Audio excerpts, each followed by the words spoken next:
Yang lagi rame banget seorang anak dilecehkan oleh kakeknya dan juga diperkaos oleh omnya sendiri. Nah, ketika lapor polisi, malah disuruh diselesaikan secara kekeluargaan oleh polisinya.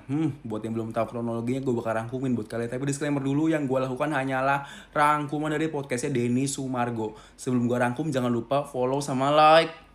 Buruan sekarang. Jadi memang si anak ini atau si korban ini dari kecil itu suka dititipin ke rumah mertuanya Bu Caca atau rumah kakek neneknya atau keluarganya si suami. Gara-gara si Bu Caca dan juga suaminya ini dua-duanya kerja, jadi sering dititipin nih. Suatu ketika wali kelasnya tuh manggil ke sekolah orang tuanya, bilang kalau misalkan si korban ini kok nggak fokus sekolahnya, udah gitu suka sakit-sakitan. Sakit si anak makin parah, akhirnya dibawalah ke rumah sakit swasta.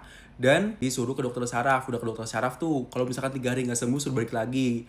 Dan pas balik lagi disuruh CT scan karena ibu dan bapaknya ini nggak punya duit. Jadi akhirnya nggak balik-balik lagi nih ke rumah sakit. Seminggu kemudian baru ada duit nih orang tuanya korban. Dan akhirnya balik lagi ke dokter saraf. Dan dokter saraf memastikan lagi apakah benar si anak ini beneran nggak pernah jatuh ataupun nggak pernah ada benturan. Nah, si ibu ini karena nggak punya duit lagi, jadi nggak bisa lanjut periksa lagi. Sakitnya si korban ini makin parah, ngomong nggak bisa, gerak nggak bisa. Bahkan kalau ngeliat orang tuh teriak-teriak sendiri. Awal ketahuannya nih, si ibu ini nggak sengaja nyenggol payudara si anaknya atau si korban.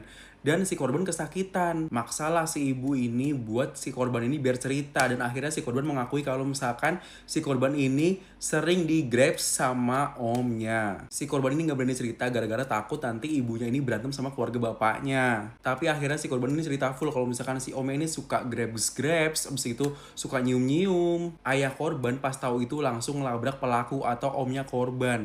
Pas awal-awal ditanya, nggak ngaku-ngaku nih si omnya ini. Pas ditampar baru ngaku. Ternyata nggak cuma grabs-grabs sama nyium-nyium, tapi juga suka telanjang depan si korban dan suruh si korban ini videoin.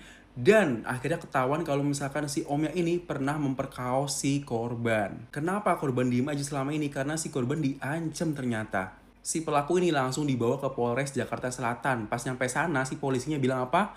Ini nggak bisa diproses gara-gara si pelakunya pingsan. Dan si polisi nyuruh apa? Nyuruh selesai secara kekeluargaan. Si ibu korban padahal udah bikin laporan nih. Tapi sama si polisinya disuruh dicabut laporannya, ya. Si ibu korban akhirnya minta visum nih. Tapi si polisinya bilang, ibu visumnya besok pagi aja.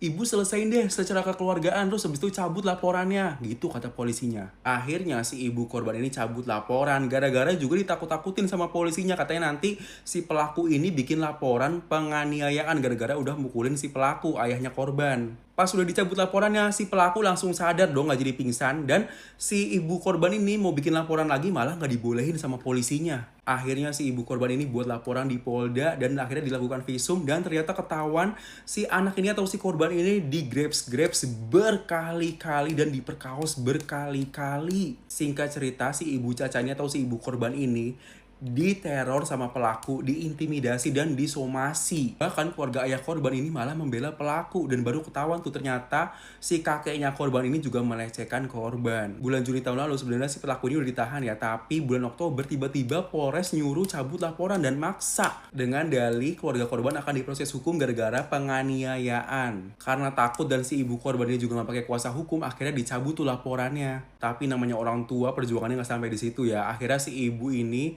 dikasih tahu sama media-media buat ngeviralin kan. Pernah tuh viral videonya katanya di TikTok. Terus polisinya nyuruh take down. Segitu aja rangkuman dari gua. Semoga keluarga korban diperlancar usahanya untuk menyelamatkan korban untuk mendapatkan keadilan. Nah, kalau misalkan kalian mau lebih detail lagi langsung aja ke podcastnya Denny Sumargo. Dan jangan lupa follow sama like gua sekarang ini, buruan.